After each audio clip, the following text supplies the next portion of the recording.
সময়টা এমন চলছে যে মানুষ জান্নাত থেকে পালাচ্ছে আর জাহান্নামের দিকে দৌড়াচ্ছে।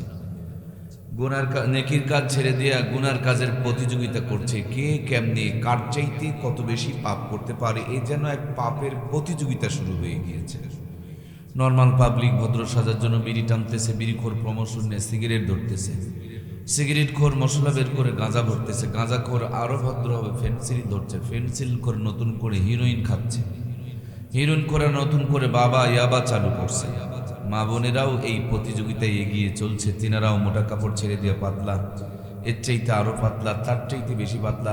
যে যত পারে নিজের কাপড়টা চিরে ফেরে কেটে ছেটে নিজের ইজ্জতটুকু বের করে দেশের মানুষকে দেখায়, জাহান্নামের দাওয়াত দিয়ে বেড়ায়, আবার নিজেকে জ্ঞানী সম্মানী সভ্য ভদ্র সম্ভ্রান্ত ডিজিটাল এবং স্মার্ট মনে করে। যখন পাপ করাটা সহজ আর পাপ থেকে বেঁচে থাকাটাই বড় কঠিন, সেই মুহূর্তে যে মালিক, যে মেহেরবান আপনারে আমারে বেঁচে থাকার পাশাপাশি সুস্থতা থাকার পাশাপাশি সমস্ত গুনার কাছ থেকে বাঁচাই রেখেছেন, তার কাছে আরো একবার শুকরিয়া করি আলহামদুলিল্লাহ। আল্লাহ তাআলা বলছেন, কুল ইন কুনতুম তুহিব্বুনাল্লাহ ফাত্তাবিউনি ইউহিব্বুকুমুল্লাহ ওয়া ইয়াগফির লাকুম যুনুবাকুম ওয়াল্লাহু গফুরুর রহিম। এই দুনিয়ার মধ্যে যত কিছু নিয়ামত দেখতে পাচ্ছি, সমস্ত নিয়ামতগুলো কে দিয়েছেন ভাই? হুজুর বলছিলেন যে দুনিয়াতে আসার পর যা দরকার আল্লাহ সবগুলো দিয়ে দিয়েছেন। এখনো দুনিয়াতে আসি নাই, তারপরও আপনার আমার জন্য অনেক কিছু বন্দোবস্ত করে রেখেছেন। সামান্য একটা ফোঁটা নাপাক পানি বাবার উরুসের মধ্যে আপনি আমি রয়েছি। এই বাবা মার মিলিত হওয়ার মাধ্যমে বাবার উরুস থেকে এই পানির ফোঁটাটা মার রেহেমে ট্রান্সফার হয়ে গিয়েছে। মাও কোনো কাজ করে নাই, বাবাও কোনো পরিকল্পনা করে নাই, সরকারের তো কোনো খবরই নাই। আল্লাহ তাআলা এই পানির ফোঁটার মধ্যে সর্বপ্রথম ডিজাইন করেছেন, স্ট্রাকচার তৈরি করেছেন, প্ল্যান করেছেন, পরিকল্পনা করেছেন। সেই মহা পরিকল্পনাকারীর নামটা কি? রব্বুল আলামিন। এই পানির ভিতরে আল্লাহ তাআলা সুন্দর করে পানির ফোঁটাটাকে রক্তপিণ্ড বানালেন, রক্তপিণ্ডকে গোস্তপিণ্ড বানালেন, তার মধ্যে স্ট্রাকচার তৈরি করে দিলেন। এখন আপনার একটু খাওয়ার দরকার। যে মায়ের পেটে ঢুকে আছেন তিনি আপনার আমার খাবারের সংযোগটা লাগায় দেয় নাই।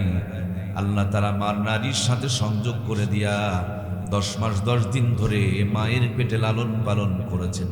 সুবহানাল্লাহ। আপনার আমার খাবারের জন্য মায়ে কি নারীর সংযোগ করে দিয়েছিলেন?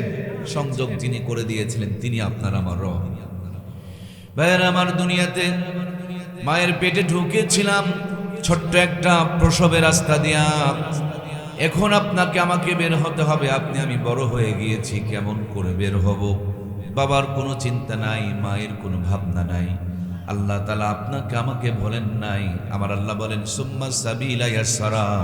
মায়ের ছোট্ট প্রসবের রাস্তাটাকে আপনাকে আমাকে দুনিয়াতে আসার জন্য প্রশস্ত করে দিয়েছেন। তিনি কে? আমি আসব, প্রশস্ত হয়ে গিয়েছে। আমার আশা শেষ, আল্লাহ তাআলা সংকীর্ণ করে দিয়েছে। আমার আশা শুধু প্রয়োজন ছিল না, তখনও সংকীর্ণ ছিল, প্রয়োজন হয়েছে, আল্লাহ তাআলা প্রশস্ত করে দিয়েছেন। দুনিয়াতে আসার পর আমার আপনার জন্য মার নারীর সাথে যে সিঙ্গেল লাইনটা ছিল, খাবারের যে ব্যবস্থাপনাটা ছিল, মায়ের নারীর সিঙ্গেল লাইনটা যখন দুনিয়ার মানুষরা কেটে দিলেন, সিঙ্গেল লাইনটা যখন ডিসকানেক্ট হয়ে গেল, মুহূর্তের ভিতরে মার বুকের মধ্যে ডবল লাইন চালু করেছেন। তিনি কে? আমরা মার কোলে ছিলাম না, মার বুকে দুধের ফোয়ারা ছিল না, আবার কোলে থাকবো না, তখনও খুঁজে পাওয়া যাবে না। আমি মার কোলে আসবো, আসার আগেই আল্লাহ তাআলা আমার রিজিক মার বুকের মধ্যে রেডি করতে শুরু করেছেন। সুবহানাল্লাহ। প্রিয় বন্ধুরা আমার, আপনারা নিশ্চয় বুঝতে পারছেন আমাকে হালকা একটু সর্দি লেগেছে। এত সতর্ক চলার পর সর্দি লেগে গিয়েছে। বাচ্চাটা কেবল দুনিয়াতে এসেছে, ঠান্ডা খেলে নিউমোনিয়া হবে, গরম খেলে বলতে পারবে না, জিহ্বা পুড়ে যাবে, মুখটা পুড়ে যাবে। মায়ের বুকে এমন একটা টেম্পারেচার দিয়ে দিলেন, না গরম না ঠান্ডা, না কম না বেশি, একেবারে বেশি করে যাতে করে না আসে, আবার কম করেও যাতে করে না আসে। Vitamin, mineral, calcium, iron, zinc একজন মানুষের বেড়ে ওঠার জন্য যতগুলো উপাদান দরকার, মায়ের বুকের দুধের মধ্যে সমস্ত উপাদান দিয়া আপনাকে আমাকে করে তুলেছেন তিনি কে? 2 থেকে 2.5 বছর মায়ের দুধ খাওয়ালেন, এখন একটু শক্ত কিছু খাবারের দরকার। আপনারা আমারে দরখাস্ত করতে হয় নাই, ওই দুধ পান করতে করতে আল্লাহ তাআলা নরম দাঁতের ব্যবস্থা করে দিলেন। নরম দাঁত দিয়া শক্ত হাড্ডি চাবানো যাবে না, আল্লাহ তাআলা নরম দাঁতগুলোকে উঠায় নিয়ে আরো শক্ত দাঁতের ব্যবস্থা করে দিলেন। জিহ্বাখানা বের করে দেখুন, জিহ্বার মধ্যে ছোট্ট ছোট্ট দানা দানা অসংখ্য কি যেন দেখা যায়। আজকের আধুনিক স্বাস্থ্য বিজ্ঞান বলে জিহ্বাতে যতগুলো দানা দানা দেখা যায় প্রত্যেকটা হলো এক একটা করে সফটওয়্যার, এক একটার কাজ এক এক মতন। লবণের স্বাদ নেওয়ার জন্য, ঝালের স্বাদ নেওয়ার জন্য, মিষ্টির স্বাদ নেওয়ার জন্য, টকের স্বাদ নেওয়ার জন্য। একই আচারের মধ্যে 12টা মশলা মিশানো আছে, এক তরকারির মধ্যে কোন কোন আইটেম দেওয়া আছে, মুখে দেওয়া মাত্রই প্রত্যেকটা আইটেমের স্বাদ সুন্দর করে নেওয়ার ব্যবস্থা করেছেন তিনি কে? মুখটাকে সামনে দিয়ে নাক দুটো যদি পিছনে দিতেন, মুখে কিছু খাবারের আগে নাকের মধ্যে সময় নেওয়া লাগতো। রিপোর্ট আসতে যদি 2 মিনিট দেরি হতো, খাবারের প্লেটে কিন্তু 2 মিনিট বসে থাকা লাগতো।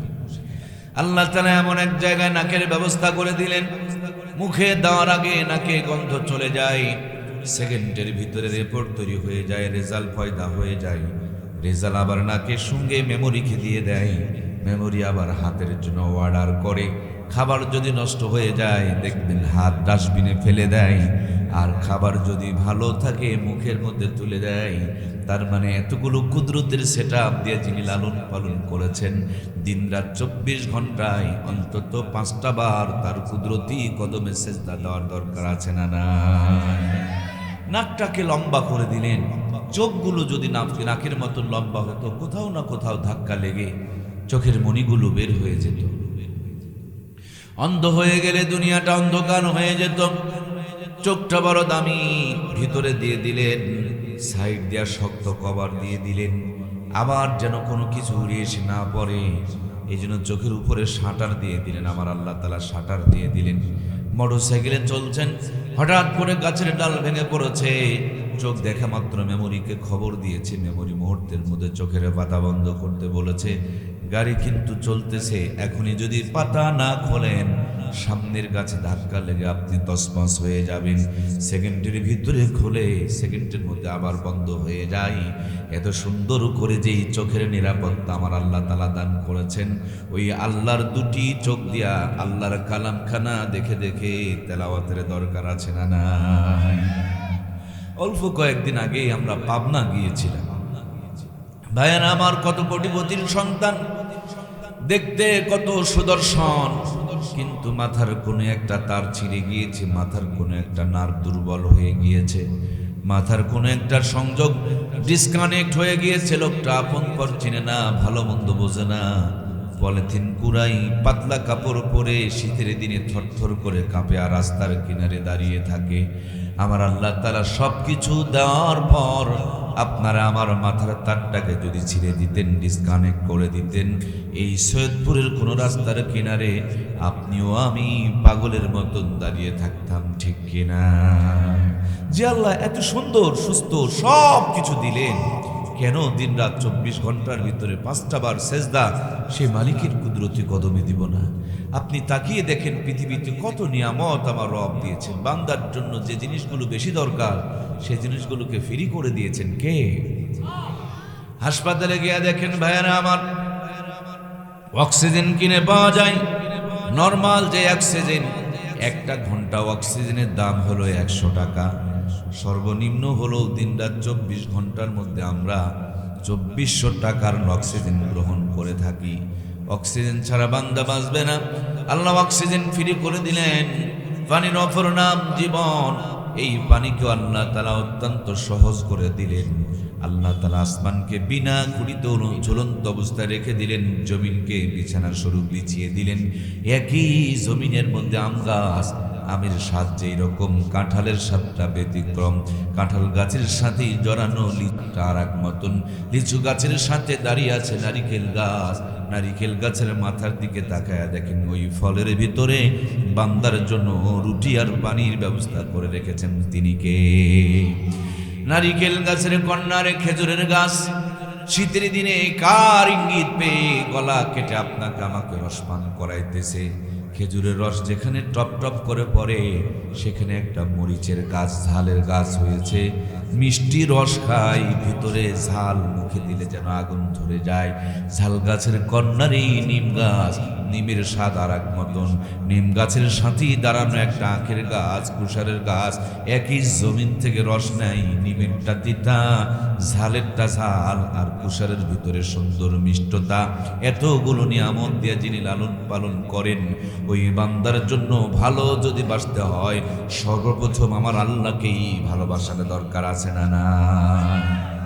এই জন্য প্রিয় ভাইয়েরা আমার, আপনি যদি আপনার রবকে ভালোবাসতে চান, আপনি যদি আপনার রবের সাথে প্রেম করতে চান, আপনি যদি আপনার রবের সাথে সম্পর্ককে উন্নয়ন করতে চান, আমার আল্লাহ তাআলা বলেন, কুল ইন কুনতুম তুহিব্বুনাল্লাহ ফাত্তাবিউনি ইউহিব্বুকুমুল্লাহ ওয়া ইয়াগফির লাকুম যুনুবাকুম ওয়াল্লাহু গফুরুর রহিম। আল্লাহ বলেন, নবী গো, দুনিয়াতে আসার পর আমার বান্দার বান্দিরা আমার নিয়ামত দেখে যখন আমার প্রেমে হাবুডুবু খাবে, আমাকে যখন তারা খুঁজবে, আমাকে যখন তারা পাইতে চাইবে, আমার সাথে সম্পর্ক যখন উন্নত করতে চাইবে, আপনি তাদেরকে বলে দিয়েন ফাত্তাবিউনি, তারা যেন আপনার ইত্তেবা করে। আল্লাহ বলেন ইউহিব্বুকুমুল্লাহ, তাহলে আমি আল্লাহ ভালোবাসা দিয়া জিন্দেগির গুনাহগুলোকে মাফ করে দিব। সুবহানাল্লাহ। এই যে মাথার উপরে আমাদের বাল্বগুলো রয়েছে, এটার একটা সুইচ আছে, সুইচে চাপ দিবেন, আলোটা জ্বলবে অথবা নিভে যাবে। মাঝে মাঝে ফ্যানে রেগুলেটর থাকে, এখানে ঘোরাঘুরি করবেন, স্পিড বাড়বে অথবা কমবে।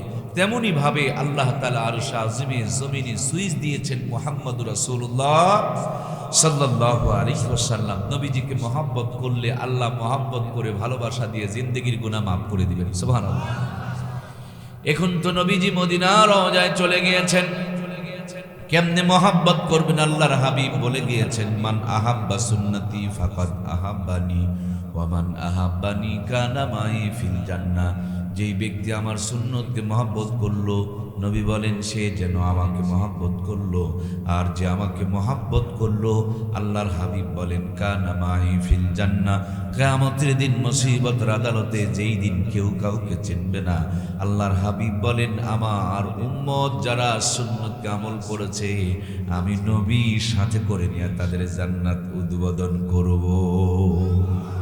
নবীজির মরজে মওতে মুবতালা এমন মুহূর্তে জিবরিল আমিন এসে বলছেন, ইয়া রাসূলুল্লাহ, আপনি অনুমতি দিলে আপনার দেহকে আল্লাহ তাআলা আরশ আজিমের কাছে রাখতে চায়, এই ব্যাপারে আপনার মতামত কি? আল্লাহর হাবিব বললেন, আমার আল্লাহর কাছে দূর এবং কাজ বলতে কিছু নেই। যেমন এই টিস্যুর বক্সটা, এটা আমার সামনে একেবারে আমার কন্ট্রোলের ভিতরে, এটার কোনো দূর কাজ বলতে কিছু নাই।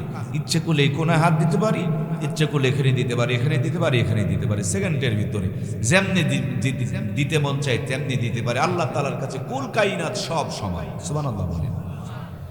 আল্লাহকে কোনোটা 100 কিলোমিটার দূরে, কোনোটা 500 কিলোমিটার দূরে, কোন দুনিয়ার এ মাথা না ও মাথা, সাতমা আসমান না জমিন, সব আল্লাহর সামনে। আল্লাহর কাছে দূর আর কাজ কিচ্ছু নেই, সব আল্লাহর সামনে। সুবহানাল্লাহ বলেন। আল্লাহর হাবিব বলেন, ওগো জিবরাইল, আমার আল্লাহরে বলে দিও আমি আমার উম্মতদের সঙ্গে মদিনার রওজাতে থাকতে চাই। যেদিন ইসরাফিল সিংহাতে ফুৎকার দিবে, সেদিন আমি আমার উম্মতগুলোকে সাথে করে নিয়ে আল্লাহর জান্নাত উদ্বোধন করতে চাই। প্রিয় ভাইয়েরা আমার, আমরা আসতেছিলাম, কর্তৃপক্ষ যুবক বন্ধুরা আমাদেরকে সুন্দর করে রিসিভ করলেন, বড়ই ভালো লাগলো। কিন্তু আপনি কি জানেন, আপনাকে জান্নাতে রিসিভ করার জন্য, আপনাকে সাথে করে নিয়ে জান্নাতে যাওয়ার জন্য আপনার জন্য একজন অপেক্ষায় আছেন। 1 দিন 2 দিন, 1 মাস 2 মাস, 1 বছর 2 বছর, 100 বছর, 500 বছর, 1000 বছর নয়, সুদূর 1500 বছর ধরে মদিনা রওজায় 2খানা হাতছানি দিয়ে আপনাকে আমাকে ডাকতেছে, উম্মত সুন্নতগুলো জিন্দা করো, আমি নবী তোমাদেরকে সাথে করে নিয়ে জান্নাত উদ্বোধন করব। চোখের সামনে কত সুন্নত জলাঞ্জলি হয়ে যাচ্ছে। নবীর মতে মত, তাকে বলে নবীর উম্মত। যার মত নবীর সঙ্গে মিলবে না, সেটা কিন্তু আমার নবীর পরিপূর্ণ উম্মত হতে পারবে। আমরা কি নবীজির পরিপূর্ণ উম্মত হতে চাই? তাহলে জীবনের প্রত্যেকটা ক্ষেত্রে নবীজির সুন্নতগুলোকে আমাদের মানার দরকার আছে না নাই?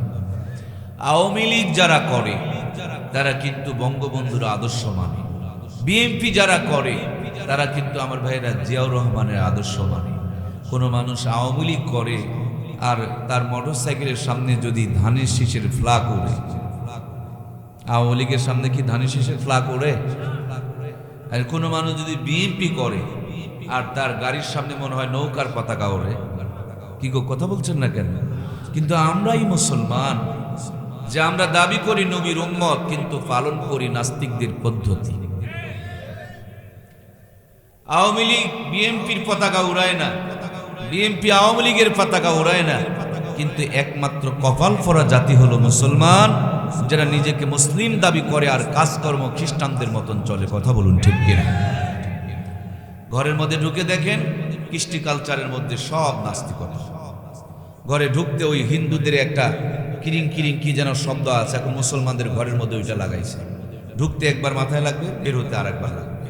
মুসলমানদের ঘরে নবীর সুন্নতের কোনো আদর্শ নাই, নায়ক আর গায়কের ছবি দিয়ে ভরপুর। মুসলমানের মেয়েকে পোশাক কিনে দিয়েছে কিরণমালা, কটকটি আর পাখি। মুসলমানের সেলুনের মধ্যে ছবি লাগানো আছে, চুল কাটবেন শাকিব খানের মতন, শাহরুখ খানের মতন না সালমান খানের মতন। মুসলমানের সেলুনের মধ্যে লেখা থাকবে এখানে চুল কাটা হয় সুন্নত তরিকায়। কথা বলুন ঠিক কিনা? মানুষগুলো জান্নাতে হতে পারতো, জান্নাতে যাওয়া কত সহজ, কিন্তু জান্নাতের পথ ছেড়ে দিয়ে জাহান্নামের পথ ধরেছি। কেন আমাদের সেলুনের মধ্যে ওই সমস্ত মডেলদের ছবি থাকবে? আমাদের সেলুনের মধ্যে তো লেখাই থাকবে যেখানে সুন্নত তরিকার চুল কাটানো হয়।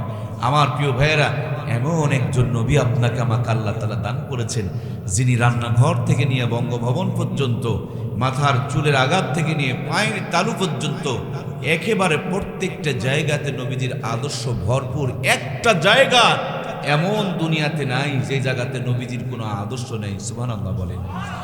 একজন রাখাল যদি বলে কেমন করে ছাগল চলাবো, ছাগলকে টানলে পারে, দেখবেন আপনাদের যাদের ছাগল সম্বন্ধে ধারণা আছে, ভালো কিছু খাওয়ানোর জন্য ছাগলকে যখন টানবেন 4 হাত পায়ে একটা হাইড্রোলিক ব্রেক মারে। এই যুবক ভাইয়েরা, আপনার হাইড্রোলিক স্লিপ করতে পারে, কিন্তু ছাগলের হাইড্রোলিক স্লিপ একেবারে 4 হাত পায়ে ব্রেক মারে। আবার দেখবেন টানবেন ডানে, চলে যাবে বামে। একটাকে খেদায় এদিকে নিয়ে আসবেন, আর একটা ওইদিকে চলে যাবে।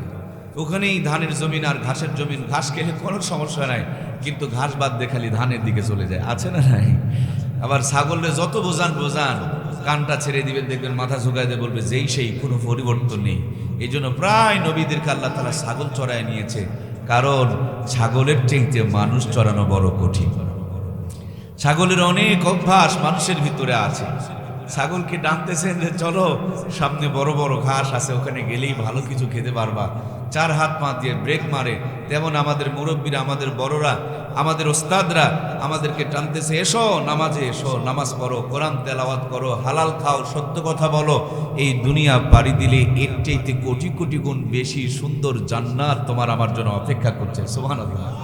কিন্তু আমরা ছাগলের মতো দোকানে হাইড্রোলিক ব্রেক মারছি, জীবন চলে যাইতো, কিন্তু মসজিদে ঢুকতাম না। মসজিদে যদি যায় সবার পরে, বের হয় সবার আগে। আমার প্রিয় ভাইয়েরা, এই জন্য নবীজির সুন্নতগুলোকে আমল করতে হবে। নবীর মতে মত তাকেই বলে নবীর উম্মত। যার মত নবীর সঙ্গে পরিপূর্ণ মিলবে না, সেটা নবীর পরিপূর্ণ খাঁটি উম্মত হতে পারে। এমন একজন নবী আল্লাহ তাআলা আপনারা আমার দান করেছেন, যে নবীর উম্মত হওয়ার কারণে দুনিয়াতে এসেছি, সবার পরে জান্নাতে যাব আমরা সবার। আমাদের পরিচয় হলো আমরা মুহাম্মাদুর রাসূলুল্লাহ সাল্লাল্লাহু আলাইহি ওয়াসাল্লামের উম্মত। এই জন্য পৃথিবীতে সবার পরে সেও জান্নাতে সবার আগে যাব। আমরা ওই নবীর উম্মত, যে নবীর উম্মত হওয়ার কারণে দুনিয়াতে বাঁচব কম, সওয়াব হবে সবচাইতে বেশি। টাইম কম, সওয়াব বেশি। এলাম পরে জান্নাতে যাব, পরিচয় হলো সবার আগে, পরিচয় হলো মুহাম্মদুর রাসূলুল্লাহ সাল্লাল্লাহু আলাইহি ওয়াসাল্লাম। নবী আলাইহিস সালাম বলেন, কিয়ামতের পূর্বক্ষণে মানুষ যখন সুন্নত থেকে দূরে সরে চলে যাবে, কিয়ামতের পূর্বক্ষণে মানুষ যখন সুন্নত থেকে অনেক দূরে চলে যাবে, তখন কেউ যদি একটা মরা সুন্নতকে জিন্দা করতে পারে, হারিয়ে যাওয়া সুন্নতকে জিন্দা করতে পারে, বিলুপ্ত হয়ে যাওয়া একটা সুন্নতকে জিন্দা করতে পারে, আমার আল্লাহ তাআলা এক একটা সুন্নতকে 100 শহীদের সওয়াব দিয়ে কিনে নিবে। দেখুন না, অল্প কিছুদিন আগে মরিচের দাম, কাঁচা ঝালের দাম 1100 টাকা 1200 টাকা লেগে গিয়েছিল। মানে মরিচের আমদানি কমে গিয়েছে, দামটাও বেড়ে গিয়েছে। আখিরি জামানায় সুন্নতের আমদানি যখন কমে যাবে, তখন এক একটা সুন্নতকে এক একটা সুন্নত আমলকারীকে আল্লাহ তাআলা 100 শহীদের সওয়াব দিয়ে ওই সুন্নতকে আল্লাহ তাআলা কিনে নেবে। সুবহানাল্লাহ। এজন্য প্রিয় ভাইয়েরা আমার, ইসলাম কত সুন্দর, কত সোজা। আপনি চুল কাটবেন কেমনে, এই চুল কাটার তরিকাটাও আমার নবী বাতলায় দিয়েছেন। আপনি যে নখের মাথাগুলো কাটবেন, কনিগুলো কাটবেন, আঙ্গুলের মাথাগুলো কাটবেন, এটাও কোন দিক থেকে শুরু করবেন আর কোথায় গিয়ে শেষ করবেন, এটাও পর্যন্ত আমার নবী দেখিয়ে দিয়েছেন। মসজিদে ঢুকবেন কোন পা দিয়া, বের হবেন কোন পা দিয়া, ঢোকার সময় কোন দোয়া পড়বেন, বের হওয়ার সময় কোন দোয়া পড়বেন, এটাও পর্যন্ত যেমন দেখিয়ে দিয়েছে। আবার একজন মুসলমান যখন টয়লেটে যাবে, বাথরুমে যাবে, তখন কেমনে ঢুকবে, কেমনে বার হবে, কোন তরিকায় টয়লেট আর বাথরুম করবে, সেটাও পর্যন্ত আল্লাহর হাবিব আপনাকে আমাকে দেখায় দিয়েছে। সুবহানাল্লাহ। এমন একজন নবী আমার আল্লাহ তাআলা দিয়েছেন, যিনি জন্ম থেকে মৃত্যু পর্যন্ত পুরা জিন্দেগি আপনার আমার জন্য প্র্যাকটিক্যাল করে দেখায় দিয়েছেন। একজন সন্তান যখন দুনিয়াতে আগমন করবে, এই সন্তানটা দুনিয়াতে আসার পর ডান কানে আজান দাও, বাম কানে একামত দাও। কেন ডান কানে আজান, বাম কানে একামত দিবেন? বলে এটা হলো সুন্নতের প্রথম ডোজ, এটা হলো সুন্নতের প্রথম ধাপ। এটা যদি সুন্দর হয়ে যায়, জীবনটা সুন্দর হয়ে যাবে। আল্লাহর কোনো বান্দার ডান কানে আজান আর বাম কানে একামত যদি দেওয়া হয়, শয়তানের দলবল তাকে যত ধোঁকা দেওয়ার চেষ্টা করুক, ওই ডান কানে আজান আর বাম কানে একামত হওয়ার কারণে মৃত্যুর আগ পর্যন্ত শয়তানের ধোঁকা থেকে তাকে বাঁচায়া দিবেন কে? এটা ছোট বিষয় নয়। আজ আমার দেশে অনেক মুসলমানের সন্তান বামপন্থীদের, নাস্তিকদের কথা শুনে তারা মিছিল দিচ্ছে, হুজুরদের গালে গালে জুতা মারো, তালে তালে। অথচ আর হুজুরই তার বাবার সাথে মায়ের বিয়ে পড়াইছে, জন্মের পর ডান কানে আজান বাম কানে একামত দিয়েছে। এক্ষুনি যদি সে মারা যায়, কোনো হুজুর ছাড়া তাকে গোসল দেওয়ার কোনো লোক খুঁজে পাওয়া যায়? কবরে নামানোর সময় আলেমরাই তাদের জন্য মিথ্যা ওকালতি করেন। যেই লোকটা সারা জীবন ছিল ইসলামের বিপক্ষে, তাকে ইসলামের পক্ষে চালান করে দেয় বিসমিল্লাহি ওয়া আলা মিল্লাতি রাসূলুল্লাহ। আমার প্রিয় ভাইয়েরা, অথচ তারা কেন শয়তানের কথা মতন চিল্লাচিল্লি করে? ভালো করে খবর নিয়ে দেখুন, ওদের ডান কানে আজান বাম কানে একামত সঠিক তরিকায় হয় নাই। এখন বেশিরভাগ সন্তানগুলোকে হাসপাতাল আর ক্লিনিকে সিজার করে বের করা হয়। এত ব্যস্ততা, এত পেরেশানি থাকে, ডান কানে আজান বাম কানে একামত দেওয়া পড়ে না। এজন্য আমাদের সন্তানগুলো ঠুমকুর মধ্যেই তারা নাস্তিক বেঈমানদের মতন কথাবার্তা বলে। আমার ভাইরা, অল্প কিছুদিন আগে কয়েকজন নাস্তিকের কথা আমরা শুনেছিলাম। একজন বেয়াদব বলেছিল, ফজরে আজান যখন হয় মনে হয় বেশ্যা তার খরিদ্দারকে ডাকতেছে। আর একজন বেয়াদব বলেছিল, আমার কাছে আজানের চাইতে কাউয়ার আওয়াজ ভালো লাগে। আমি মনে মনে চিন্তা করে দেখেছিলাম, এত কথা থাকতে ওই দুইটা কথা বলল কেন? আমি হিসাব করে পেয়েছি, কিছু কিছু সন্তান পতিতালয়ে জন্ম নেয়, এদের জন্মের পর ডান কানে আজান বাম কানে একামত হয় না। এই জন্য তাদের কানে ওই পতিতাদের আওয়াজ মরার আগ পর্যন্ত ভাসে। এই জন্য আজানকে তার সাথে তুলনা করে। কথা বলুন ঠিক কিনা? আবার দেখবেন কিছু কিছু বাচ্চা অবৈধ পন্থায় জন্মগ্রহণ করে, এদেরকে পলিথিনে ব্যাগের মধ্যে ঢুকায়া রাস্তার কিনারে সকালবেলা ডাস্টবিনের কাছে ফেলে দিয়ে আসে। আর বাঞ্জা টাঞ্জা কিছু মানুষ যাদের বাচ্চা কাচ্চা হয় না, এরা ডাস্টবিনের কিনার থেকে বাচ্চাগুলোকে কুড়িয়ে নিয়ে এসে নিজের পরিচয় দিয়ে লালন পালন করে। জন্মের পর ডান কানে আজান বাম কানে একামত তো পায় নাই, ডাস্টবিনের কাছে কাউয়া থাকে, সকালবেলা চিল্লাচিল্লি করে। কাকের আওয়াজ তাদের কানে গিয়েছে, এই জন্য মৃত্যুর আগ পর্যন্ত ওই আওয়াজই তাদের কানে ভাসতেছে, আর সেটাই মুখ দিয়ে বের হচ্ছে। কথা বলুন ঠিক কিনা? এই জন্য প্রিয় ভাইয়েরা আমার, সন্তান জন্মের পর আজান আর একামতের যেন মিস না হয়। এরপর ছেলেটা যখন বড় হবে, বাচ্চাটাকে খাওয়া শিখাইতে হবে। কেমন করে খাওয়া শিখাবেন? নবীজির জামানায় সাহাবায়ে কেরামদের ছেলে মেয়ে হলেন, আল্লাহর হাবিবের কাছে নিয়ে যাওয়া হতো। রাহমাতুল লিল আলামিন তার জান্নাতি জবান দিয়া বেশিরভাগ টাইম আজওয়া খেজুরকে চাবায়া চাবায়া নরম করে মুখের লালা সহকারে ওই বাচ্চাদের জবানের মধ্যে উঠায়া দিতেন। যেই জবানে নবীর লালা মোবারক থাকে, ওই জবান দিয়া কোনোদিন ইসলামের বিরুদ্ধে কথা বের হবে না, ঠিক কিনা? আজকে নবীজি নাই, নবীর উত্তরসূরি উলামা হযরত বসে আছেন। ইন্নাল উলামা ওয়ারাসাতুল আম্বিয়া, আল্লাহ তাআলার পরিষ্কার ঘোষণা, ইন্নামা ইয়াখশাল্লাহা মিন ইবাদিহিল উলামা, নিশ্চয় উলামায়ে কেরাম আমি আল্লাহকে বেশি ভয় করে। আর আল্লাহর হাবিব বলেছেন উলামায়ে কেরাম হলো আমি নবীর উত্তরসূরি। নবীজি নাই, নবীর উত্তরসূরিদের কাছে আপনার সন্তানকে আপনি নিয়ে যান। যেই জবান দিয়ে দরুদ শরীফের তেলাওয়াত হয়, যেই জবান সরহর হামেশা জিকিরে মত্ত থাকে, যেই জবান দিয়ে কোরআন শরীফের তেলাওয়াত হয়, যে জবান হারাম খায় না, মিথ্যা কথা বলে না, চুগলখড়ি করে না, গীবত করে না, তারে নারে গান বলে না, ওই জবান দিয়া আপনার সন্তানের জবানকে যদি উদ্বোধন করে নিতে পারেন, ওই জাতি কোনো মিষ্টি খাবার দিয়া যদি আপনার সন্তানের জবানটাকে উদ্বোধন করে নিতে পারেন, জীবন চলে যাবে। আপনার ছেলের মেয়ের জবান দিয়ে কোনোদিন ইসলামের বিপক্ষে কথা বের হবে না, ঠিক কিনা? এই জন্য প্রত্যেকটা জায়গায় নবীজির সুন্নতের মোহর আছে, সুন্নতের সিল আছে, সুন্নতের এক একটা করে জায়গাতে আল্লাহ তাআলা নবীর এক একটা করে আল্লাহ তাআলা পদক্ষেপ দিয়েছেন, ধাপ দিয়েছেন। স্টেপ বাই স্টেপ সুন্নতগুলোকে ফলো করবে আর আপনার সন্তানের ঈমানকে আল্লাহ তাআলা বাড়ায় দেবে। সুবহানাল্লাহ বলেন। দ্বিতীয় ধাপ পাড়ি দিয়ে এবার তৃতীয় ধাপে পদার্পণ করছেন। ছেলেকে এখন শিক্ষিত বানাতে হবে, ছেলেকে এখন একটু লেখাপড়া শেখাতে হবে।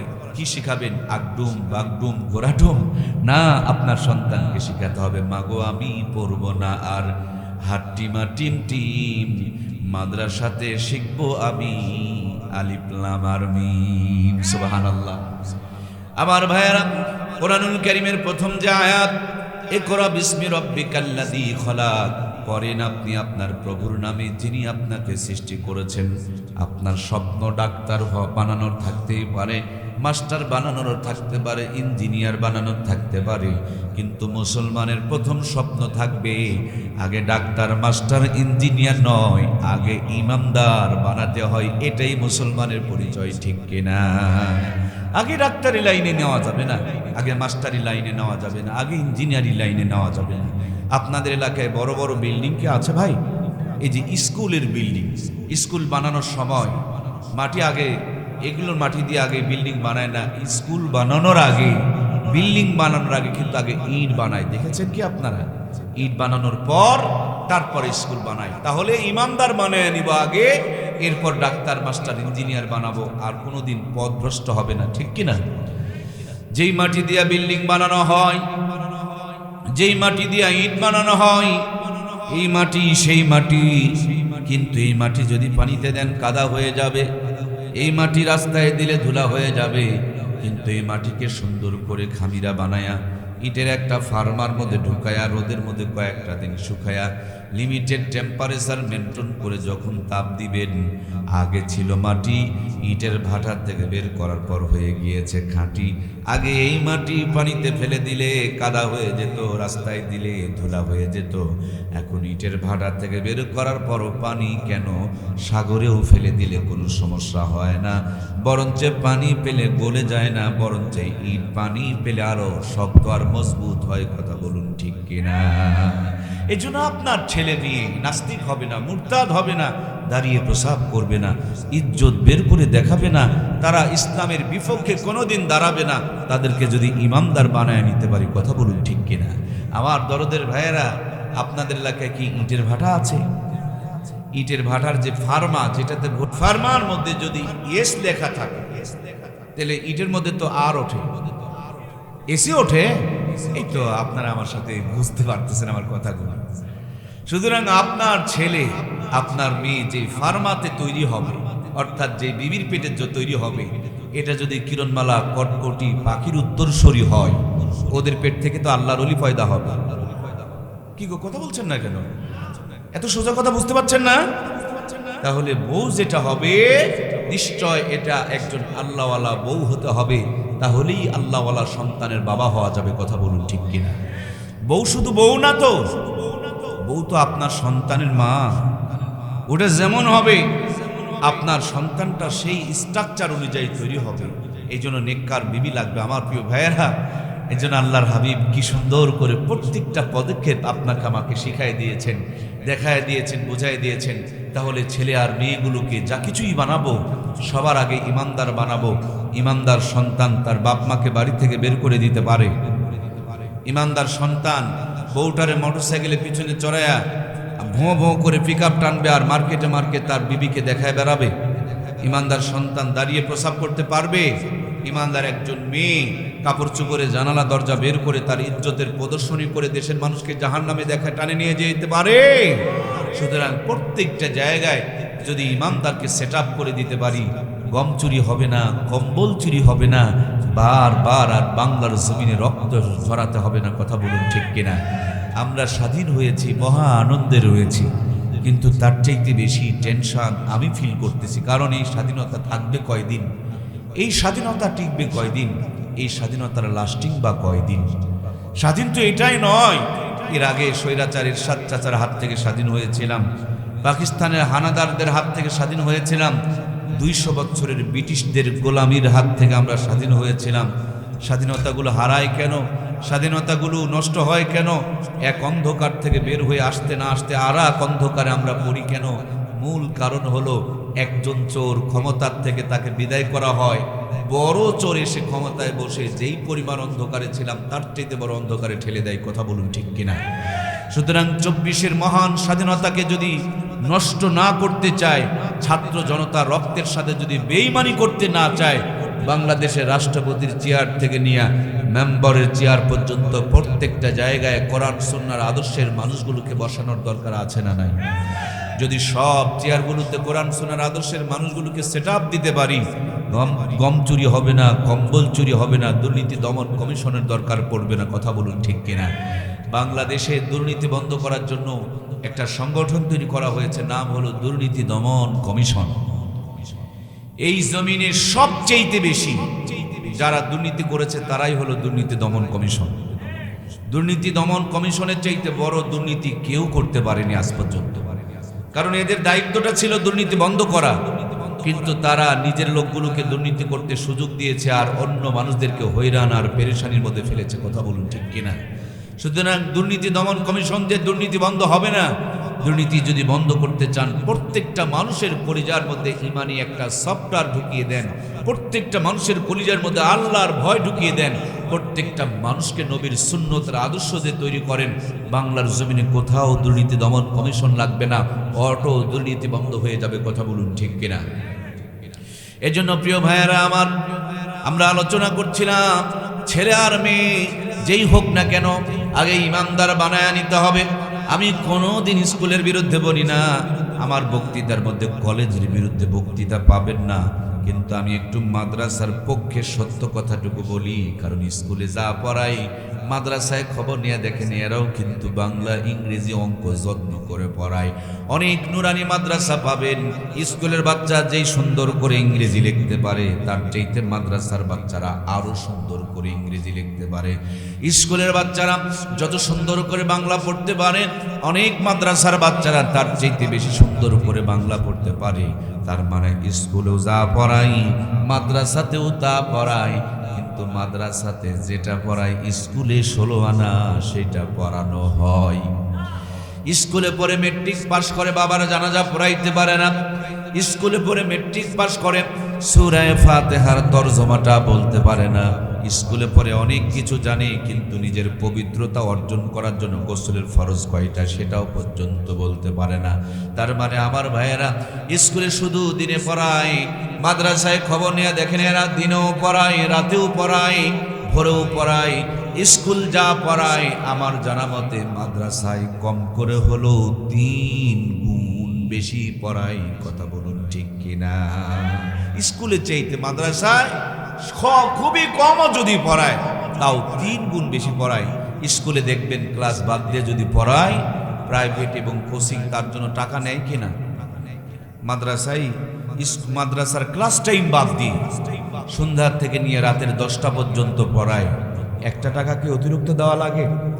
রাতের ৩টার থেকে নিয়ে আপনার বাচ্চাকে যে তাহাজ্জুদের নামাজ পড়ানোর পর থেকে কোরআন শরীফের তেলাওয়াত করায়, এর জন্য কি এক্সট্রা কোনো ফি দেওয়া লাগে? দেওয়া লাগে না। মাহফিল শেষ হওয়ার পর 2 গেট দিয়ে মানুষকে বের করা হবে। এই গেট দিয়ে যারা বের হবে, বাম দিকের গেট দিয়ে বের হলে 1 প্যাকেট করে তাবারক দেওয়া হবে, আর ডান দিকদের গেট দিয়ে যারা বের হবে তাদেরকে 3 প্যাকেট করে তাবারক দেওয়া হবে। আপনারা কোন গেট দিয়ে যাবেন ভাই? আমাকে একটু বলুন না প্লিজ। আমি কিন্তু ডান গেট দিয়ে যাব, কারণ 1 প্যাকেট এই গেট দিয়ে, আর ডান দিক দিয়ে গেলে 3 প্যাকেট। আমি কিন্তু ডান দিক দিয়ে। আপনারা কোন দিক দিয়ে? যদি ডান দিক দিয়েই যেতে চান, তাহলে আমার ভাইয়েরা দুনিয়ার তাবারক নেওয়ার জন্য যেখানে 3টা দেওয়া হয় সেদিক দিয়ে রওনা করলেন, আর মাদ্রাসায় যে 3 গুণ পড়ানো হয়, কেন এর ধারে কাছে গেলেন না? কিয়ামতের দিন একজন বাবা মা সবচেয়ে বড় জালেম এবং অসহায় হয়ে দাঁড়াবে, যেই বাবা মা তার সন্তানকে সব দিয়েছে, এলমে দিন শিক্ষা দেয় নাই। শীত যেন না লাগে জ্যাকেট দিল, বৃষ্টি যেন ভিতরে না ঢুকে রিংকোট পরালো, 6টা রোগ যেন না হয় তার জন্য টিকা কেন্দ্রে নিয়ে 6টা টিকা দেওয়ালো, কিন্তু জাহান্নামে যেন না জ্বলে তার জন্য কোরআনুল কারীমের শিক্ষাটুকু দিল না। এর চেয়ে বড় জালেম বাপ মা দুনিয়াতে আর কেউ হয় না। কথা বলুন ঠিক কিনা? সুতরাং আমরা কি জালেম হতে চাই? তাহলে আমাদের ছেলে মেয়েগুলোকে আমরা ইমানদার বানায় নেব ইনশা।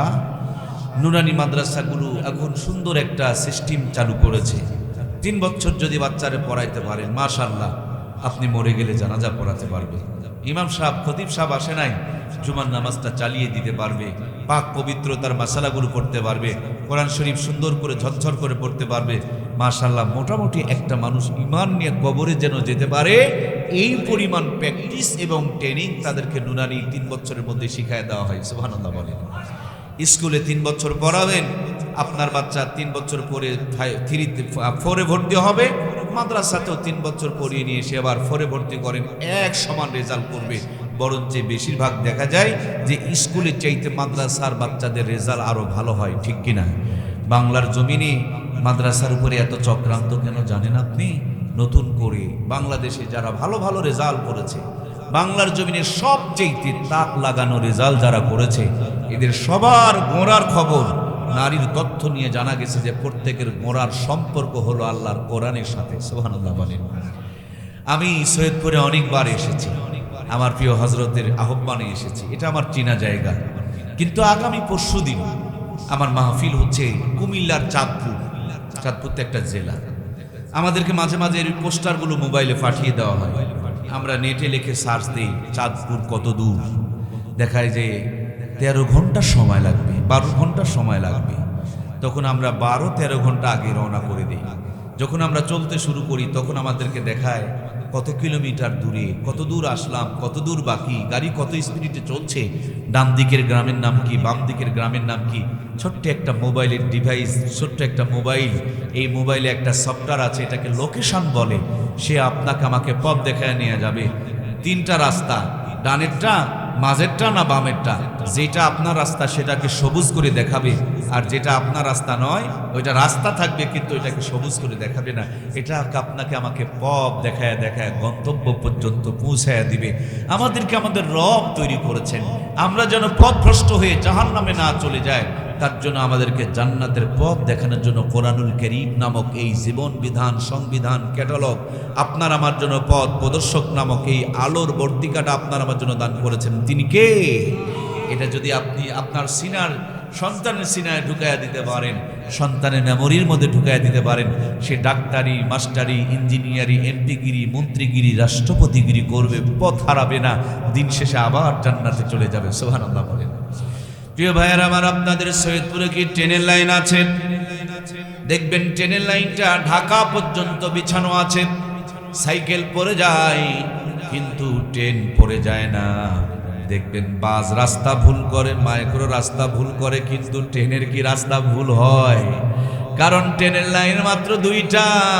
একবার যদি তুলে দিতে পারেন আর টাইম মতন যদি ট্রেনে চড়তে পারেন, ট্রেনটা ছেড়ে দিবে গর গর গর গর গর গর করতে করতে, উঠবেন সকালে, পৌঁছায়া দিবে সন্ধ্যা। উঠবেন সন্ধ্যায়, পৌঁছায়া দিবে সকালবেলা। এই জন্য জীবনের শুরুবেলা আপনারা আমার ছেলেগুলোকে যদি কোরআন সুন্নাহর লাইনের উপরে তুলে দিতে পারি, এই সন্তান দুনিয়াতে সব কিছু করবে কোরআন সুন্নাহর লাইনের উপরে থাকার কারণে, গর গর গর গর করে দিন শেষে আল্লাহর জান্নাতে চলে যাবে। আমি জানি এত কিছু আলোচনা শোনার পর আপনারা আপনাদের ছেলেদেরকে মাদ্রাসায় ভর্তি করবেন না। কেন করবেন না সেটাও আমি জানি।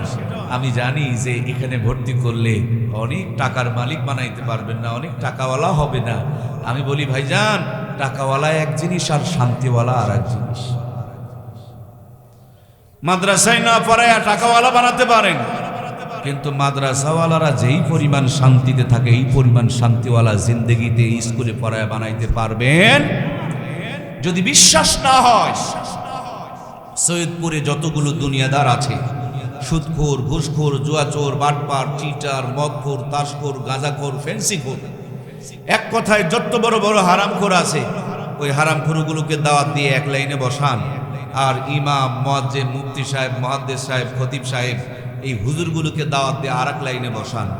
দুই দিকে দুই লাইন বসায়া দিয়া আলু ঘাঁটি দিয়েই হোক আর যেটা দিয়েই হোক, মাশাআল্লাহ দুই দিকে খাবার পরিবেশন করে দেখেন। এরা হাফ প্লেট নিয়ে নাড়াচাড়া করবে, আর ইমাম, মুয়াজ্জিন, খতিবের দল চোখের পলকে 3 প্লেট তুলে ছাড়বে। যাদের জবান নাই তারা চুপ করে থাকেন, আর যাদের জবান আছে একটু কথা বলুন, সাদাকে সাদা বলুন, কালোকে কালো বলুন।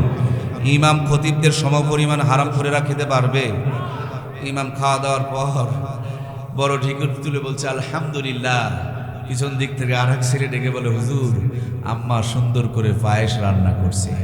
তো মাশাআল্লাহ দেখবেন আবার হাফ কেজি। সুবহানাল্লাহ কয় না রে। আর হারামখোর মিষ্টির দোকানদারকে কিনতে পারবে, কিন্তু ডাক্তার কইছে ডায়াবেটিস, খাওয়া যাবে না। আর ইমাম সাহেব চোখের পলকে বিনা টাকায় হাফ কেজি তুলেই শেষ। তারপর আবার সন্ধ্যাবেলা মাশাআল্লাহ একটু রুটি টুটি দিয়ে, নরম রুটি, খাসি টাসি, এটা সেটা দিয়ে নানান কিছু আয়োজন হয়েছে, তখনও তুলছে 15টা। এরপর বিছানায় শোয়ার সময় এশার নামাজ পড়ে হালাল বউকে বুকে জড়িয়ে ধরে সিরা খেতা সোজা করে ডান হাত গালের নিচে দিয়ে কেবল বিছানায় মাথা দিছে আর দোয়া করছে আল্লাহুম্মা বিসমিকা। বিছানা মাথা দিতে ধরি একেবারে রেলগাড়ির কিসে শব্দ, তার চাইতে বেশি আওয়াজ করে ভোঁ ভোঁ করে ঘুম পাড়া শুরু করে দিয়েছে। পক্ষান্তরে হারাম করে খবর নিয়ে দেখো বন্ধু আমার, হাফ প্লেট নিয়ে নাড়াচাড়া করবে, পেটে ঢুকতেই যেন যুদ্ধ শুরু হয়ে যাবে। গ্যাসের বড়ির এবার সার্জেলকে খুঁজবে। বাড়িতে যাওয়ার সময় লম্বা আগরবাতি টানবে, উপর দিকে ধোঁয়া ছাড়বে আর রওনা করে দিবে। আমার প্রিয় ভাইয়েরা, বাসায় গিয়া সালাম নাই, গেটের মধ্যে দাঁড়ায় কলিং বেলে চাপ দেয়, আর কাজের মেয়ে দরজা খুলে দেয়। বউ তার কটকটির সিরিয়াল দেখতেছে, স্বামীকে টাইম দেওয়ার মতন সময় নাই। নিজের কাপড় চোপড় খুলে খাবার টেবিলে গিয়ে তাকায় দেখে কাজের মেয়ে নাক পরিষ্কার করেছে, যেই হাত দিয়া সেই হাত দিয়ে রুটি বানায় রাখছে। ক্ষুধার যন্ত্রণা, পেটে ক্ষুধা সহ্য হয় না, কিন্তু মনে বড় অশান্তি, খাবার পেটে ঢুকতে চায় না। নরম রুটি, গরম খাসির কলিজা লেপটা লেপটা মুখের মধ্যে যখন দুইটা ঢুকাইছে, এর মধ্যেই যুদ্ধ চালু হয়ে গিয়েছে। আবার গ্যাসের বড়িরে এবার সার্জেল ঢুকাইছে। বিছানার মধ্যে গিয়া দেখে কোটিপতির ঘর, সব আলিশান কারবার, একেবারে 3 কোটি টাকা দিয়া ঘরকে ডেকোরেশন করেছে, কিন্তু এত সুন্দর ঘরের মধ্যে বউ নাই। স্বামী এক ঘরে, বউ আর এক ঘরে।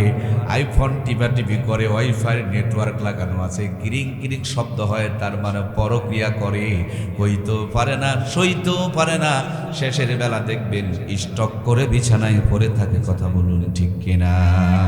পক্ষান্তরে ইমামের ঘরে গিয়া দেখো বন্ধুরা আমার, হালাল বিবিকে বুকে জড়িয়ে ধরে ঘুমিয়ে পড়েছে। ইমাম দেখে দুর্বল মনে করিও না, মুসারুর বড় বড় মোষ, 12 বছর আগে বিয়ে করেছে। আব্বা ডাক কপালে জোটে না, বালিশের নিচে খালি হামদর তার হাড় বালানো ওষুধ। ইমামের হাতে তসবি। বাসায় গিয়া দেখেন 1 গুন্ডার সন্তান আব্বা আব্বা বলে ডাকাডাকি করে। ঠিক কিনা? ছোট্ট একটা গ্রামেও যদি ইমামতি করে, দেখবেন 30 বাড়িতে 30 রকম হাতে, 30 রকম স্বাদে। একেবারে যদি গরিব মানুষের বাড়ি হয়, 2টা ডিম একসাথে এত সুন্দর করে মজা করে ভাজে গো, ডিম ভাজি দিয়েও 3 প্লেট বসানো যায়। ইমামও বড় চালাক মানুষ, চিন্তা করে আমি যদি একা একা খাই তাহলে বউ তো পাটিল নিয়ে লটর ফটর করবে, এই জন্য টিফিন বক্স পাঠায়া দেয়, এক বাটির মধ্যে 4 আইটেমের তরকারি ঢুকায়া দেয়। এবার হুজুর সৈয়দপুর বাজারে গিয়া বড় টিফিন বক্স খুঁজতেছে, দোকানদার কয় 12 তালা পর্যন্ত বের হয়েছে। উনি বলেন আমাকে বড়টাই দিতে পারেন, আমার মুসল্লিরা বড় ভালোবাসে। মাঝে মাঝে 14-15 আইটেম পর্যন্ত তরকারি রান্না করে। উনি 12 তালা টিফিন বক্স নিয়ে হাজির, এদিকে 15 তালার 15 আইটেমের তরকারি রেডি করে অপেক্ষায় রয়েছে। 12 তালা 12 আইটেম দিয়ে ভর্তি, এখনো পর্যন্ত 3 আইটেম বাকি। প্লাস্টিকের বাটিতে করে সাজায়া দেয়। একজনের খাবার 3 থেকে 4 জন পর্যন্ত খায়। বাজারে যাওয়া লাগে না, টাকা খরচ হয় না, কষ্ট করে রান্না করা লাগে না। যারা খাই খাই করে তাদের খাওয়ার ক্ষমতা নাই, আর কোরআনওয়ালাদের কোনো খাই খাই নাই, এদের খেয়ে শেষ হয় না। কথা বলেন ঠিক কিনা? ভাইয়ের আমার, আপনারা জানেন গতকালকে আমাদের যশোরে 3 দিন ব্যাপী মাহফিল হয়েছে। সেখানে বাংলাদেশের প্রখ্যাত 6 জন আলোচক আলোচনা করেছেন। প্রথম দিনে আলোচনা করেছেন আমাদের নওগাঁর সাইফুল্লাহ ভাই, সাথে ছিলেন আল্লামা মামুনুল হক। দ্বিতীয় দিনে আলোচনা করেছেন আমির হামজা এবং মুফতি রফিকুল ইসলাম মাদানী। তৃতীয় দিনে আলোচনা করেছেন শায়েখ আহমদুল্লাহ এবং ডক্টর মিজানুর রহমান আজহারি। কি সুন্দর করে সেটআপ দিয়েছে, যাতে করে গুঁতাগুতি করতে না পারে। কহমিয়ার আলিয়ার সুন্দর সেটআপ, সুবহানাল্লাহ বলেন। প্রত্যেকটা জায়গায় যেন এরকম সম্প্রীতির বন্ধনটা আরো মজবুত হয়ে যায়, বলুন আমিন। আমার ভাইয়েরা হেলিকপ্টার করে নিয়ে এসেছে, প্রাইভেট পর্যন্ত, তাদেরকে গাড়ি পর্যন্ত তুলে দিয়েছে। আমার তো ধারণা যে এক একজনকে যে কত লক্ষ টাকা হাদিয়া দিয়েছে, এটা ভাষায় বলার মতন কিছু নেই। একটা মাহফিলে 20 লক্ষ মানুষের উপস্থিতি হয়েছে, সুবহানাল্লাহ বলেন। বাংলার জমিনে একজন রাষ্ট্রপতিকেও এই পরিমাণ সম্মান আজ পর্যন্ত কেউ দিতে পারে নাই, ঠিক কিনা? আমার সম্মানিত প্রাণপ্রিয় ভাইয়েরা, তাহলে আলেমদেরকে আপনি যতই ছোট মনে করেন, খাটো মনে করেন, মর্যাদাহীন মনে করেন, আলেমদেরকে যে মর্যাদা দিয়েছে এটা দেখার মতন, বোঝার মতন আপনার আকেল নাই, বুদ্ধি নাই, বিবেক নাই। যদি থাকতো আপনি আপনার সন্তানকে কোরআন থেকে দূরে রাখতে পারতেন না। কথা বলুন ঠিক কিনা? আল্লামা মামুনুল হক, মিজানুর রহমান আজহারি, খালেদ সাইফুল্লাহ আইয়ুবী, এই বড় বড় মানুষগুলো যদি আপনাদের সৈয়দপুরে আসে আর কোনো চার দোকানে বসে, দোকানদার যদি চিনতে পারে এটা মামুনুল হক, শাইখুল হাদিস, ইবনে শাইখুল হাদিস, আমার ভাইয়েরা বলুন তো, চার দোকানদার তো বিল নিবে কি গো ভাই? আপনার দোকান হলে বিল নিতেন? বরঞ্চ হাতের মধ্যে আরো 5,000 ঢুকায় দেয়া কইতেন, হুজুর আমার কপাল। আপনার মতন মানুষ আমার চার দোকানে। আমি ধন্য, আমার লাইফটা ধন্য যে মামুনুল হক আমার চার দোকানে বসেছে। দেখবেন মরার আগ পর্যন্ত গল্প করবে, তুমি আমাকে অবহেলা মনে করো, আমার দোকানে শাইখুল হাদিস আল্লামা মামুনুল হক এসেছিল। সুবহানাল্লাহ বলেন। মিষ্টির দোকানে গিয়ে যদি মিষ্টি চায়, দোকানদার যদি চিনতে পারে এটা মামুনুল হক, চাইবে 1 কেজি, বেঁধে দিবে 5 কেজি। সুবহানাল্লাহ বলবেন না? আমার প্রিয় ভাইয়েরা, আমার কলিজার টুকরা দরদের ভাইরা, এই সম্মান একদিনের জন্য না। এই সন্তান সম্মান যতদিন বেঁচে থাকবে ততদিন আল্লাহ বাড়াইতেই থাকবে। সুবহানাল্লাহ। আমার পাশে বসা আমাদের প্রিয় ওস্তাদ, তিনি যে বয়সটায় বর্তমানে পৌঁছেছেন, উনি যদি সরকারি কোনো চাকরি করতেন, এতদিন ওনার চাকরি থাকতো? বহুত আগে ঘর পাখি দিয়ে বলতো রিটার্ড, এটা রিজেক্ট। সুবহানাল্লাহ বলবেন না গো? দুনিয়ার জাগতিক শিক্ষায় শিক্ষিত হবেন, দুনিয়াতে আপনার রিজেক্ট বানায়া দিবেন। আর আমরা, আমাদের প্রিয় ওস্তাদরা কোরআন ওয়ালা হওয়ার কারণে দিন যতই যাচ্ছে তাদের মর্যাদা, ইজ্জতকে আল্লাহ তত বাড়ায় দিচ্ছে। সুবহানাল্লাহ বলেন। আমি দেখেছি আমার কলিজার টুকরা দরদের ওস্তাদ আল্লামা আহমদ শফি সাহেবকে শুধু হুজুরের সম্মান আল্লাহ বাড়ায় নাই। ক্লাসে যাব, ভাবলাম যে হুজুরের জুতা সোজা করে দেওয়ার যদি একটু চান্স পাই, আমি যাওয়ার আগে দেখি আর একজন জুতা বগলের মধ্যে নিয়ে দাঁড়ায় আছে। কোরআন ওয়ালাদের শুধু সম্মান বাড়ে না, কোরআন ওয়ালাদের শুধু মর্যাদা বাজে না, কোরআন ওয়ালাদের জুতার পর্যন্ত আল্লাহ তাআলা মর্যাদা বাড়ায় দেয়। সুবহানাল্লাহ বলেন। এই জন্য প্রিয় ভাইয়েরা, আমার সন্তানগুলোকে কোরআন ওয়ালা বানায় দেন। এই কোরআনুল কারীম আর সাজমে ছিল, তার ইজ্জত বেড়েছে। ফেরেশতা নিয়ে এসেছেন, ফেরেশতার সর্দার হয়েছে, পাথরের পাহাড়ে নাজিল হয়েছে, আল্লাহ তাআলা আলোর পাহাড় বানিয়ে দিয়েছে। রমজান মাসে নাজিল হয়েছে, 11 মাসের মধ্যে সেরা হয়ে গিয়েছে। এই কোরআনুল কারীম লাইলাতুল কদরের রাতে নাজিল হয়েছে। একটা রাতের মর্যাদাকে আল্লাহ তাআলা 1000 রাতের চাইতে উত্তম বানিয়ে দিয়েছে। আজ পর্যন্ত দুনিয়াতে কোটি টাকার জমির দলিল যদি মাটিতে পড়ে থাকে কেউ তুলে নিয়ে চুমা খাবে না, কিন্তু কোরআনুল কারীম লেখা একটা কাগজের টুকরা যদি জমিনে পড়ে থাকে কোনো মুসলমানের সন্তান ওটার উপরে পা দিয়া যাইতে পারে, সাথে তুলে নিয়া ধুলাবালিগুলো ঝাড়া দিয়া ঠোঁটে গালে চুমো দিয়া বুকে জড়িয়ে নিবি, আর জিব্বা দিয়া হলেও তার ময়লাগুলোকে পরিষ্কার করবে। আল্লাহর কোরআন লেখার কারণে একটা কাগজের দাম যদি এইভাবে বেড়ে যায়, ওই কোরআনুল কারীম আপনার সন্তানের সিনায় ঢুকিয়ে দিতে পারলে আপনার সন্তানের দুনিয়া আখিরাতকে দামি বানিয়ে দিবে কে? মূল কথা আমার দরদের ভাইয়েরা, সর্বাঙ্গে ব্যথা মলম দিবেন কোন জায়গায়? মলম দিতে হবে একটি জায়গায়, যে আপনার সন্তান যখন তৈরি হবে তখন কোরআনওয়ালা বানিয়ে তৈরি করতে হবে, কোরআনের লাইনে তুলে দিতে হবে। ট্রেন লাইনের উপরে থাকে, অ্যাক্সিডেন্ট করে না, রাস্তা ভুল হয় না, দিন শেষে আবার ঢাকা পৌঁছে যায়, যানজটও পড়ে না। আপনার সন্তান যেন পথ না হারা হয়, আপনার সন্তান যেন জাহান্নামী না হয়, আপনার সন্তান যেন ইসলাম বিদ্বেষী না হয়, এই জন্য ছেলে মেয়েগুলোকে কোরআন সুন্নাহর আদর্শের আদর্শবান বানানোর দরকার আছে না নাই? আজকের আলোচনার মূল থিম, মূল আকর্ষণটা হলো ছেলে আর মেয়েগুলোকে কোরআন সুন্নাহওয়ালা বানিয়ে দিব। এই কোরআন সুন্নাহর জিন্দেগি মানে হলো জান্নাতের জিন্দেগি। এই গাড়িটার সেটআপ জান্নাত পর্যন্ত দেওয়া আছে। আমাকে যদি বলেন হযরত এই যে কথাগুলো বলছেন কোথা থেকে এত সুন্দর কথা শিখেছেন, আমি বলবো আমার মুহতারাম ওস্তাদ আহমদ শফি সাহেব, আল্লাহ জান্নাতি নূর দিয়ে তার কবরকে ভরপুর করে দেখ, বলুন আমিন। আমি আমার হযরতের কাছে পেয়েছি। আমার হযরতকে যদি বলেন আপনি কই পেয়েছেন, তিনি বলবেন দেওবন্দে পেয়েছি। দেওবন্দওয়ালাদেরকে যদি বলেন কই পেয়েছেন, তিনারা বলবেন মদিনায় পেয়েছি। মদিনাওয়ালাদেরকে যদি বলেন কই পেয়েছেন, তারা বলবেন সাহাবা ইকরামের কাছে পেয়েছি। তাদেরকে যদি বলেন আপনারা কোথায় এই কোরআন সুন্নাহর আলো পেয়েছেন, তারা বলবেন হযরতে আবু বকর, ওমর, ওসমান অথবা হযরত আলী রাদিয়াল্লাহু তাআলা আনহুম, তাদের কাছে পেয়েছি। তাদেরকে যদি বলেন আপনারা কই পেয়েছেন, তিনারা বলবেন জনাবে মুহাম্মদুর রাসূলুল্লাহ সাল্লাল্লাহু আলাইহি ওয়াসাল্লামের কাছে পেয়েছি। আল্লাহর হাবিবকে যদি বলেন আপনি কই পেয়েছেন, তিনি বলবেন জাবালে নূরে হেরা গুহার ভিতরে পেয়েছি। হেরা গুহাকে যদি বলেন আপনি কই পেয়েছেন, বলে জিবরিল আমিন আমার কাছে দিয়ে গিয়েছে। জিবরিল আমিনকে যদি বলেন আপনি কই পেয়েছেন, বলে আরশে আজিম থেকে আমি পেয়েছি। আরশে আজিমকে যদি বলেন আপনি কই পেয়েছেন, বলবেন কিতাবুল্লাহ কালামুল্লাহ, যার কিতাব যার বাণী যার কালাম সে আল্লাহ আমাকে দিয়েছে। তার মানে এক মাথার মধ্যে আপনার কোরআন পড়নেওয়ালা মক্তবের ছেলেটা, আর আরেকটা মাথা ঘুরতে ঘুরতে আমাদের প্রিয় ওস্তাদদের মাধ্যম হইয়া আমার ভাইয়েরা হাটাজারি দিয়া, দেওবন্দ দিয়ে, মদিনা দিয়ে, জাবালে নূর দিয়ে আরশে আজিম পর্যন্ত পৌঁছে গিয়েছে, আমার আল্লাহ পর্যন্ত পৌঁছে গিয়েছে। এটা হলো জান্নাতের গাড়ি, রাস্তা ভুল করবে না। সুন্দর সংযোগের উপরে যদি তুলে দিতে পারেন, এটা দিন শেষে আবার আল্লাহর জান্নাতে চলে যাবে। জোরে বলুন না সুবহানাল্লাহ। আমাকে যদি বলেন মুর্তজা ভাই আপনার বাড়ি কোথায়, আমি বলবো আমার বাড়ি নওগাঁয়। নওগাঁ গিয়ে দেখবেন আমার কোনো বাড়ি ঘর নেই, আমার বাবার একটা বসত বাড়ি মিঠা ঘর আছে। সেজন্য আমি আমার বাড়িকে নওগাঁ বলে থাকি। আমার প্রিয় ভাইয়েরা, আমাদের পিতার পিতা আদি পিতা সাইয়্যিদিনা হযরত আদম, তিনি আমাদের দুনিয়ার সর্বপ্রথম মানুষ, তিনি আমাদের আদি পিতা। তিনার পৃষ্ঠদেশে আমাদের সকলকে আল্লাহ তাআলা বানায় রাখছিলেন। আল্লাহ জিজ্ঞেসও করেছিলেন আমি কি তোমাদের রব নয়? আমরা সবাই কিন্তু একসাথে বলেছিলাম ক্বালু বালা, নিশ্চয় আপনি আমাদের রব। আমার প্রিয় ভাইয়েরা, তাহলে ওয়ারিস সূত্রে আমরা জান্নাতের নাগরিক, আদমের সন্তান, জান্নাত থেকে এসেছি, আবার জান্নাতে যাব। এই জান্নাত থেকে এসে দুনিয়াদারি করতে গিয়ে যেন জান্নাতের পথ ভুলে না যায়, রাস্তা হারা যেন না হয়ে যায়, শয়তানের ধোকায় যেন না পড়ে যায়।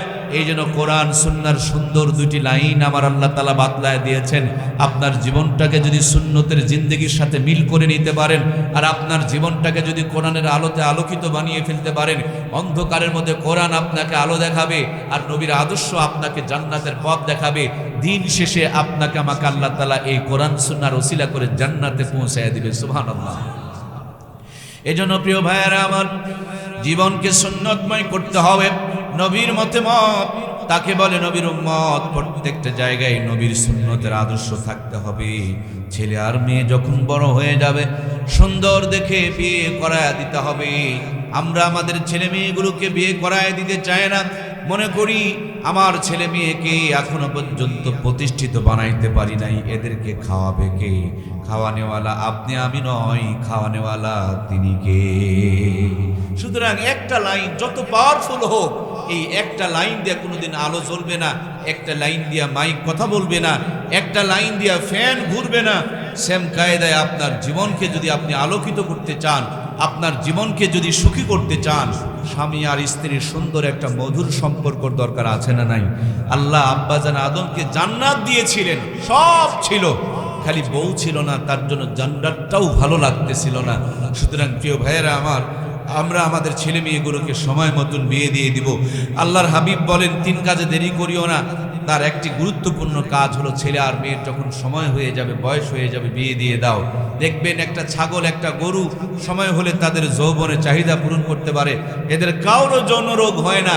একমাত্র আশরাফুল মাখলুকাত সময় হয় 15 বছরে, বিয়ে করে 45 বছরে, এই জন্য যৌন রোগে ভোগে। কথা বলুন ঠিক কিনা?